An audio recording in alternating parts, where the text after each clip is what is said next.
Quizá ya lo escuchaste antes, que, al morir, el cerebro sigue vivo 7 minutos y te proyecta toda tu vida entera. Es mentira. Nadie lo ha medido. Pero lo que la ciencia sí grabó dentro de un cerebro muriendo, es peor. Durante siglos, el instante exacto de la muerte fue el único evento humano que nadie pudo mirar por dentro. Sabíamos qué pasa antes. Sabíamos qué queda después. El momento en sí era una puerta cerrada. En los próximos minutos vas a cruzar esa puerta. Vas a ver lo que registró una máquina, por accidente, en el cerebro de un hombre mientras se apagaba. Y vas a entender por qué, desde entonces, algunos científicos ya no están seguros de que morir sea quedarse a oscuras. Empecemos por el accidente. Estonia. Ciudad de Tartu. Año 2022. Un hombre de 87 años llega al hospital. Se cayó. Tiene sangre acumulada dentro del cráneo, presionando el cerebro. Los médicos hacen lo que se hace. Le conectan electrodos a la cabeza para vigilar su actividad eléctrica, porque empezó a tener convulsiones. La máquina se llama electroencefalógrafo. Dibuja, en tiempo real, las ondas de un cerebro vivo. Una línea que sube y baja con cada pensamiento. Durante horas, registra. Y entonces, sin que nadie lo planeara, el corazón del hombre se detiene.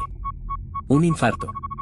En cualquier otro momento de la historia, ahí se habría acabado todo. La historia clínica diría la hora, y punto.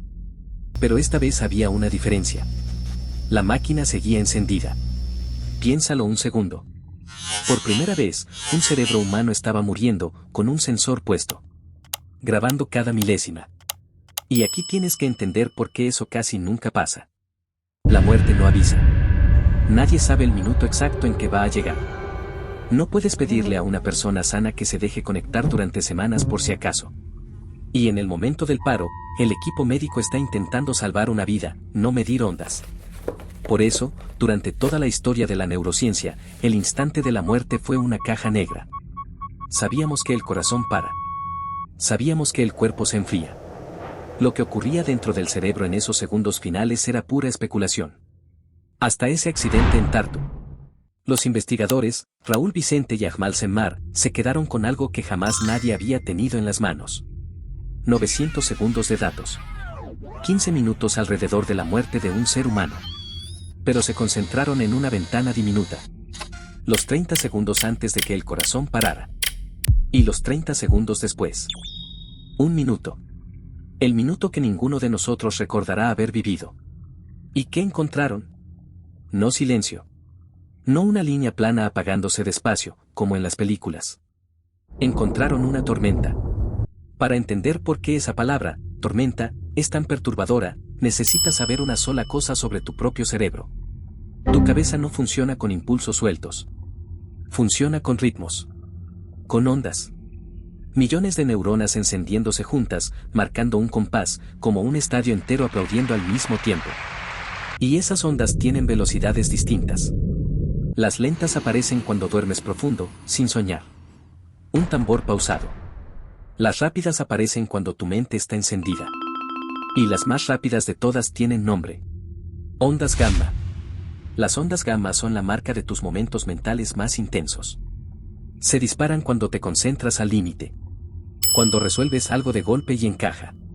Cuando recuperas un recuerdo vivido, uno que puedes casi oler. Cuando sueñas. Cuando meditas. Cuando eres, en el sentido más pleno de la palabra, consciente. Son la firma eléctrica de que hay alguien ahí dentro. De que estás experimentando algo. Ahora vuelve al hombre de 87 años. Su corazón acababa de detenerse. La sangre, con su oxígeno, ya no subía al cerebro. Según todo lo que creíamos saber, ese órgano debía estar apagándose, neurona por neurona, hacia el silencio. En cambio, se llenó de ondas gamma. Las ondas del recuerdo. Las ondas del sueño. Las ondas de la conciencia. Justo ahí. Justo cuando debía haber oscuridad. Y no un chispazo cualquiera. El patrón se parecía al de un cerebro despierto, trabajando. Vivo. Semmar, uno de los investigadores, dijo entonces una frase que da escalofríos.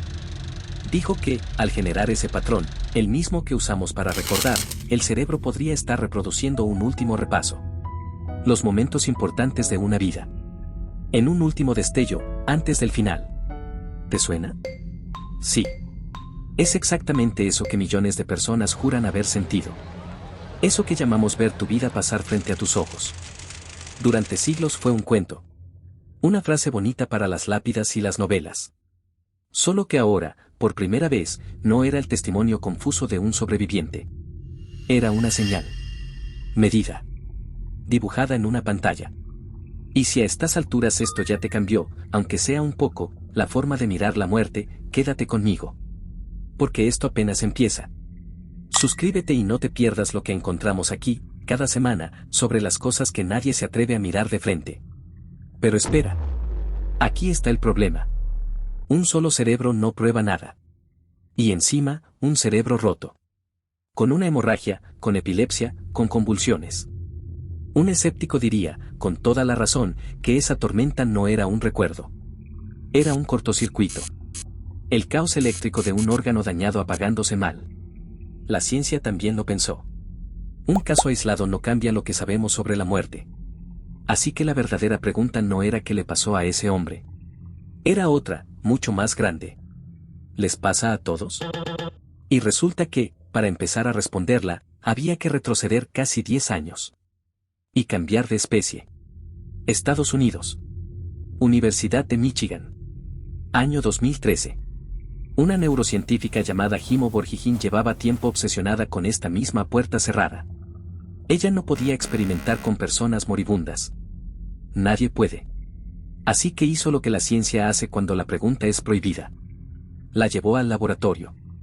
Su equipo estudió a 9 ratas en el momento exacto de su muerte, con los sensores ya puestos. Y en los 30 segundos posteriores al paro del corazón, los 9 cerebros hicieron lo mismo. Una oleada de ondas gamma. Pero lo asombroso no fue solo que aparecieran. Fue esto. Esas ondas estaban más coordinadas, más coherentes, que en el cerebro de una rata completamente despierta. Léelo otra vez, despacio. El cerebro moribundo no estaba menos activo que el cerebro despierto. En cierto sentido, estaba más. Borjigin lanzó una idea que en su momento parecía ciencia ficción. Que ese estado hiperactivado podría ser la base física de las experiencias cercanas a la muerte. El túnel. La luz. La sensación de repaso. Todo eso que la gente cuenta al volver de un paro cardíaco. Durante años, esa idea vivió bajo sospecha. Eran ratas, al fin y al cabo. ¿Quién dice que un roedor ve su vida pasar?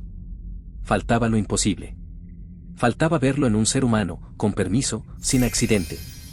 Y en 2023, hace muy poco tiempo, Borjigin lo consiguió. Su equipo estudió a 4 pacientes en coma. Sin ninguna esperanza de recuperación. Con el permiso de sus familias, se les retiró el respirador y se les dejó partir. Y mientras morían, igual que aquellas ratas, igual que aquel hombre en Estonia, una máquina registraba sus cerebros. De los 4, 2 hicieron algo asombroso. En el instante en que se les retiró el soporte vital, su actividad cerebral no se desplomó.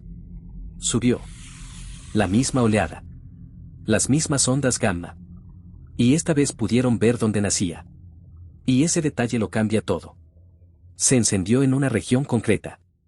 En la parte de atrás del cerebro, donde se juntan 3 zonas. Los neurocientíficos tienen un nombre para ese lugar. Lo llaman la zona caliente de la conciencia. Es la región que se activa cuando sueñas. La que produce alucinaciones. La que se enciende en los estados alterados de la mente, cuando ves cosas que no están. Justo esa zona. Encendiéndose. En un cerebro que, para todos los efectos médicos, ya se estaba muriendo. Detente a juntar las piezas. 9 ratas, en 2013. Un hombre de 87 años, en Estonia, en 2022. 2 pacientes en coma, en Michigan, en 2023. Especies distintas. Países distintos. Equipos que ni se conocían. Causas de muerte distintas. El mismo destello. Y aquí es donde todo lo que creías saber sobre la muerte empieza a temblar. Nos enseñaron que morir es un desvanecimiento. Una luz que baja despacio hasta 0. El volumen del mundo, bajando, hasta el silencio. Los datos sugieren otra cosa. Sugieren que el cerebro, en su último acto, puede hacer exactamente lo contrario. Puede encenderse. Puede entrar, por unos segundos, en el estado más intenso y coordinado del que es capaz. No al nacer. No en el mejor día de tu vida. No en tu primer beso. Al final. Y ahora la pregunta obvia. ¿Por qué? ¿Por qué un cerebro sin oxígeno, en vez de rendirse, se enciende como nunca? Nadie lo sabe con certeza. Pero hay una hipótesis inquietante. Cuando el oxígeno se corta, las neuronas pierden el control que las mantiene ordenadas y calladas. Los frenos se sueltan. Y en ese caos, por un instante, todo se dispara a la vez, en una última descarga sincronizada. Como una bombilla que brilla más fuerte justo antes de fundirse. Un último fogonazo. El más brillante de todos. Y hay un grupo de personas que quizá ya lo vivió a medias. Y volvió para contarlo. Son los que estuvieron muertos. Clínicamente muertos. El corazón detenido durante minutos. Y a los que, contra todo pronóstico, la medicina consiguió traer de vuelta. Durante décadas, la ciencia los escuchó con una sonrisa incómoda. Con paciencia. Sin creerles del todo. Porque cuentan cosas. Y cuentan cosas sorprendentemente parecidas, sin importar el país, la edad o la religión. Una calma que no tiene ningún sentido, dado lo que está pasando. La sensación de salir del cuerpo. De flotar. De verse a sí mismos desde arriba, en la camilla, rodeados de médicos. Un umbral. Una luz. Y sobre todo, un repaso de su vida. Pero ojo, no como una película ordenada del principio al fin. Lo describen distinto. Emocional. Saltando de un momento a otro. Reviviendo escenas olvidadas hace años. Y, a veces, sintiendo lo que sintieron las otras personas de ese recuerdo. La explicación cómoda siempre fue la misma. El cerebro sin oxígeno alucina. Punto. Hipoxia. La química desesperada de un órgano en pánico. Y puede que sea exactamente eso. No lo descartes. Pero aquí está el detalle que incomoda. Un cerebro sin oxígeno se suponía que debía apagarse. Desconectarse. No organizarse mejor. Una alucinación clásica es ruido. Caos. Chispas al azar. Lo que Borjigin midió era lo contrario del ruido. Era orden, coordinación. Una sincronía más limpia que la de un cerebro despierto. Por primera vez, esos relatos que durante siglos sonaron a misticismo, a cuento de fantasmas, tenían debajo una huella eléctrica que encajaba con ellos. Eso no prueba que el túnel sea real. No prueba que haya un más allá. Prueba algo más raro, y quizá más difícil de digerir. Que el cerebro moribundo tiene, encendida y lista, exactamente la maquinaria necesaria para fabricar una experiencia intensa. En el peor momento posible. Justo cuando el resto de ti se apaga. Y esto todavía no es lo más perturbador. Porque hay una pregunta que la ciencia, por ahora, no puede responder. ¿Ese cerebro encendido, siente algo? Los propios investigadores fueron honestos. Dijeron, con todas sus letras, que no pueden conectar esas ondas con una experiencia real. No pueden preguntarle al muerto que vio. Nadie ha vuelto para contarlo desde el otro lado de esa línea. Así que nos quedamos con dos posibilidades. Y las dos son enormes. La primera. Que sea puro ruido. Fuegos artificiales sin nadie mirándonos. El último espasmo mecánico de un órgano apagándose, sin significado, sin testigo. La segunda. Que en esos 30 segundos, mientras el mundo entero te da por muerto, tú sigas ahí. Consciente, reviviendo. Y completamente solo. No sabemos cuál de las dos es verdad. Y aquí quiero detenerme y preguntarte a ti. Cuando llegue tu turno, ¿crees que habrá alguien ahí dentro, o solo silencio? Bájate a los comentarios y escríbelo. De verdad me importa leer lo que piensas, porque en esto estamos todos igual de a ciegas. Y esa incertidumbre es, quizás, lo más humano de todo esto. La última pregunta que cada uno responderá por su cuenta y que nunca podrá contar. Piénsalo bien. Es la única experiencia garantizada para cada ser humano que ha nacido. La más universal de todas. Y, a la vez, la única de la que es imposible traer un reporte de primera mano. Podemos grabar el cerebro. Podemos medir las ondas. Podemos ver el fogonazo dibujándose en una pantalla. Pero el puente entre esa señal y lo que se siente al vivirla sigue fuera de nuestro alcance. La muerte es el último lugar donde la ciencia puede desplegar el mapa entero, menos el punto exacto donde tú vas a estar parado. Ahora aléjate un momento. Sube. Mira la escena completa. Piensa en toda la gente que ha existido. Los cálculos dicen que unos 100.000 millones de seres humanos han vivido y muerto desde el principio de nuestra especie. 100.000 millones. Cada uno de ellos cruzó esa misma puerta. Cada uno tuvo, tal vez, esos mismos 30 segundos de tormenta. Tu bisabuela. El primer humano que aprendió a hacer fuego. Un faraón bajo su pirámide. Un desconocido que murió esta mañana, al otro lado del mundo, sin que te enteraras. Todos, quizá, con el mismo último fogonazo encendiéndose por dentro. Y ninguno pudo describirlo. Es el secreto mejor guardado de la especie. El único que absolutamente todos compartimos. Y el único que nadie ha podido pasar al siguiente. Piénsalo. Hemos aprendido a mirar dentro del átomo. Fotografiamos agujeros negros a millones de años luz de distancia. Leemos el ADN letra por letra, como si fuera un libro. Hemos desarmado casi todos los secretos del universo. De lo más grande a lo más pequeño. Y, sin embargo, la cosa más cercana, más íntima y más segura que nos va a pasar a todos, sigue siendo, en el fondo, un misterio. La estudiamos siempre desde afuera. Nunca desde adentro. Como si el universo hubiera dejado un solo cuarto sin ventanas. Y resultara ser, justo, el último en el que cada uno de nosotros va a entrar. Uno que cada uno de nosotros aprenderá. Una sola vez. Y si este video te hizo asomarte a esa ventana, aunque sea por un segundo, compártelo con alguien que también piense de más. Es la forma más simple que tienes de ayudar a que este canal siga creciendo, y de llevar esta pregunta a alguien que la necesita hoy.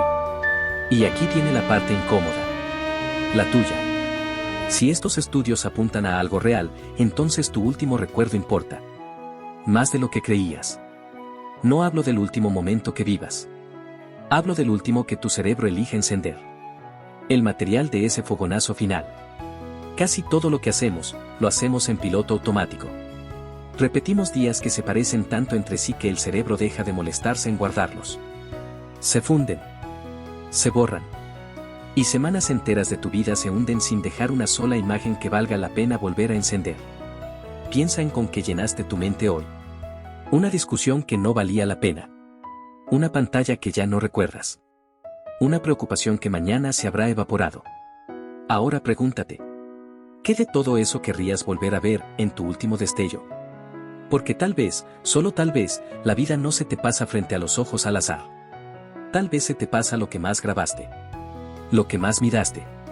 Lo que más amaste. Y eso no se decide al final. Se decide ahora. Hoy. En cada cosa a la que le entregas tu atención. Empezamos derribando un mito. Los 7 minutos. Resultó que la verdad no era menos inquietante que la leyenda. Era más. No tienes 7 minutos. Tienes, quizás, 30 segundos. Un último minuto de tormenta que no recordarás haber vivido, pero que estás construyendo desde ya. Imagen por imagen. Día por día. Así que la próxima vez que decidas en qué gastar tu mirada, en qué gastar tu vida, piénsalo bien.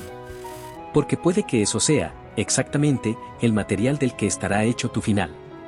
Aquí desarmamos, una por una, las cosas que sentimos todos los días y casi nunca entendemos. Dale like para que le llegue a quien lo necesita. Y suscríbete, es gratis, que la próxima verdad incómoda sobre ser humano ya viene en camino.